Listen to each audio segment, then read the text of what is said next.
Okay, before we start, make note of the pick guard. This is guitar A.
D-28, 1937, authentic, non-aged.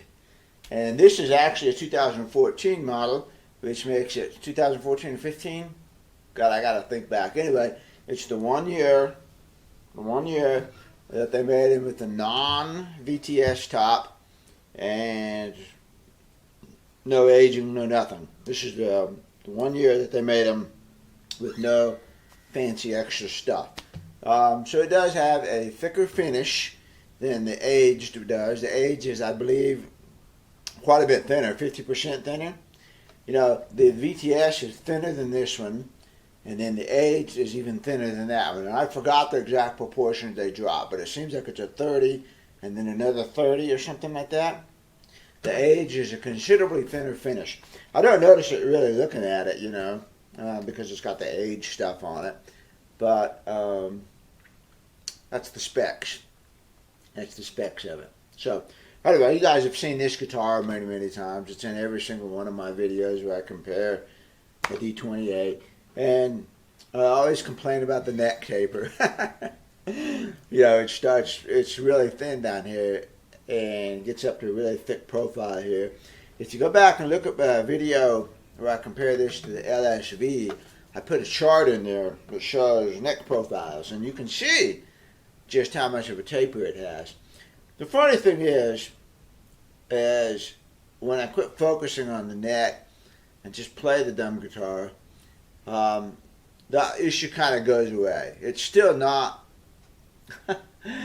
you know, it's still not the most comfortable neck in the world, but it's not bad. You know, I've played worse necks, amazingly enough, because this one does have a pretty good V on it. And I like V necks. I don't like C-shaped necks with shoulders on them. That's a deal killer for me. I can't get used to the C because I put my thumb right here, you see. See? I put my thumb right here, you see? On the V. I put my thumb right here when I play. And so I like the V. And the C shape will really push that out, and it kind of gives a really uncomfortable fulcrum point that I don't like. But anyway, talking about other stuff now. So this is the non-aged original. There we go. That's what I like. Authentic original. Now, listen to the difference between the two guitars. What I hear sitting here playing the guitars is that this is a warmer guitar. It's warmer, smoother sounding, just a little, you know. The aged, I think, is brighter, snappier. It's a little bit on the verge of getting jangly. It's not quite there, you know, but it's more on the verge of jangly. So if this was middle ground and this was smooth and this was jangly, the aged is like right here, and this guitar is right here on the smooth line. That's what I hear. That's what other people that have heard me play and back and forth say too. So it's just something to consider. I think in solo work, I would probably take this guitar. And if I was in a band who I wanted that little extra cutting situation, I would probably take the aged. Now, you can't overlook the price difference too, you know. It's a significant price difference between non-aged, which, you know, you're only going to find this one used. And the used price on this guitar is going to be somewhere between $4,200 and $4,500 right now. Whereas the aged is running another $2,000 past that. Used, you know. So, you know, is it worth that? Yeah. Yeah, that's up to your pocketbooks, you know. There's no question that if they were the same price, and I was given the guitar and got to walk out of the store with it, never to resell it, I'd take the aged. There's no question. Because being aged, it's also got this look and this feel to it where you're not gonna, you know, what's a scratch in it, you know? It's aged. This one I bought brand new and it's pristine. So the first scratch is gonna hurt, the first ding, and I hit the microphone when I was setting up here. So I didn't see any dings. I missed it. Yeah, but you know how it goes, you know. This guitar is immaculate. It's never been out or the shop or the house, and so. Anyway. Well, this one, boys and girls, is the aged authentic D-28, 1937, authentic, aged. You know, does it say it inside? Yeah, it does. It says authentic, 1937, aged. Okay? Well, I have the 39, the 18 too, and the same customer owns these, and he said, I want to send you this guitar because I want you to do a video and compare it to this. And I said, oh man, I've been dying to compare one of these to the non-aged version. So that was a nice comparison, you know? So he sent me this guitar specifically so I could do this video. So you guys can all, let's take a round of applause for my customer. Thank you. Because, man, this is a comparison I've been wanting to do for a long time. So I am going to make one change to this guitar to justify it getting shipped here. I'm going to fix the bridge. The bridge, as you might know on the Authentics, is not the correct, authentic, true vintage style slot. The true one is where they cut it through like this, and this, if you didn't have the saddle glued, it would slide back and forth. And Martin uses the same kind of bridge that they use on the GEs and the Marquis and the LSV and all the vintage ones. It's actually a drop-in long saddle. So one thing I do if the customer wants me to do it is fill in the slot with ebony and then recut it into a true vintage slot. And what this does is puts a little bit more wood underneath the saddle because this is sitting down a little bit deeper. And my experience in doing this in guitars is the closer that saddle gets to the top. So in other words, the deeper you cut the slot, the drops the saddle down there closer. The closer it gets to the top, the more of a, I want to say a forced sound. What's the word I want here? The more of a sharper bone sound. You know, the more of the saddle you hear and the less of the bridge you hear.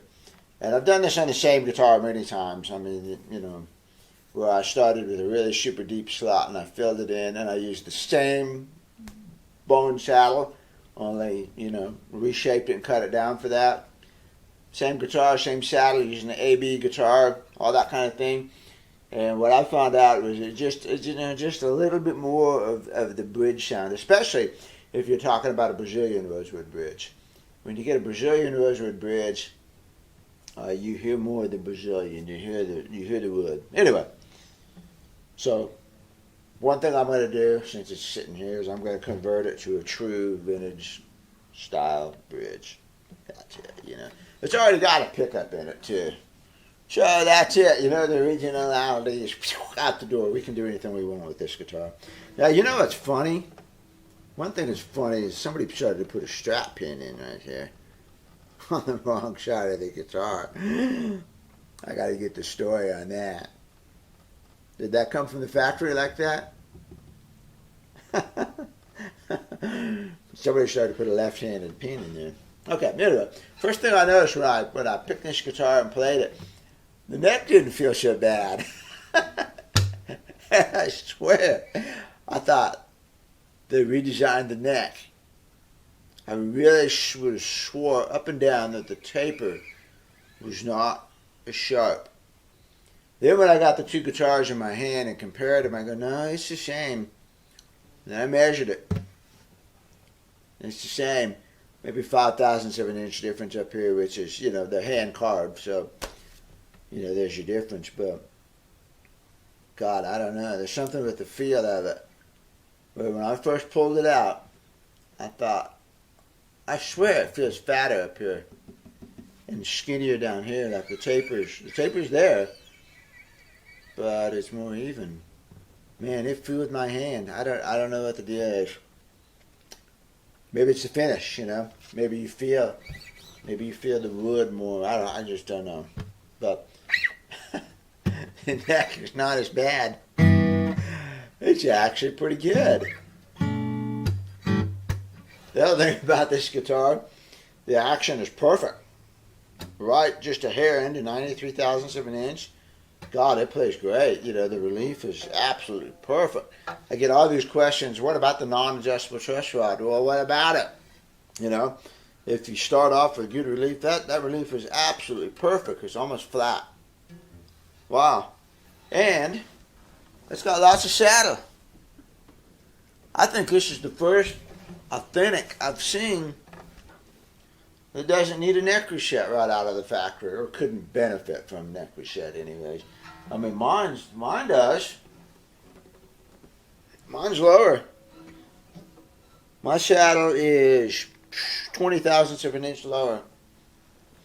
There's mine. There's the aged. The aged has a lower action and a taller saddle. Well, I'm startled. So, well, what about the aged? You know, the relicking is done very modestly. There's not big wear spots in the back. There's nothing like that. You know, it's got a little belt buckle rash. And to be honest, I don't know if that's real wear or not. I mean, the guy's got a pickup and a strap button in it, so he must stand up and play the thing. And I don't know if that's aged or if that's real. It looks to me like a well-played guitar. It's got a little bit of fake wear around here, but I honestly would not be able to tell you if that was fake or real. This guitar looks so much like my D-28 1941 authentic that has been actually played hard and has real wear on it. If you handed me this guitar and didn't tell me it was an aged, I would tell you it's been played. Sound-wise, I talk about this more when I was talking about the non-aged one. This guitar sitting under my ear, under my chin, me playing it, has a little bit of a sharper tone to it. Little bit on the side of jangly. Again, you know, if you're skipping to this section, if this is jangly, or this is medium ground, and this is jangly over here, and this is smooth over here, the non-aged sits like right here, and the aged sits right here. They're just on the other, you know, it's not jangly, but it's on this side of jangly. But, you know,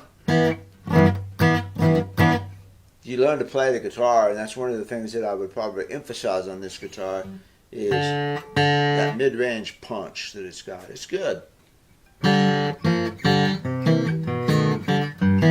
Great guitar. I mean, it's fabulous, you know. Fabulous guitar. Let's play a little bit on both of them. I'm just going to play whatever pops into my head.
Man.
The action's just a little higher on this guitar, and not quite as reactive as the other one is. You know, I feel that's where I'm messing up here. I've complained about that fat neck before, and that's what's throwing me off. I swear, they feel different. Maybe it's the curve. Maybe it's something up in there. But this neck is just a little throwing me off, just a little bit, for something that I'm just reacting to. I can't react as well on this guitar.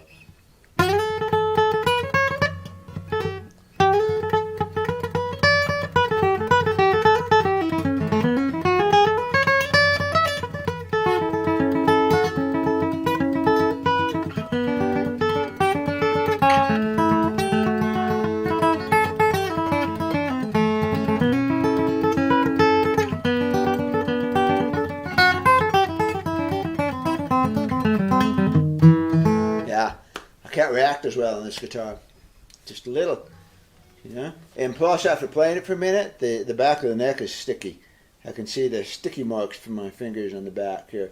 It's in my fingers sticking. In spite of the fact that I have polished this sucker over and over and over and over and over. You know, you got to polish on this guitar. I have to polish it to keep that neck clean. Or it gets sticky like that. It's just a little bit of something throwing me off on here. I definitely play better on the Adrian. I mean, there's no question. So, all right.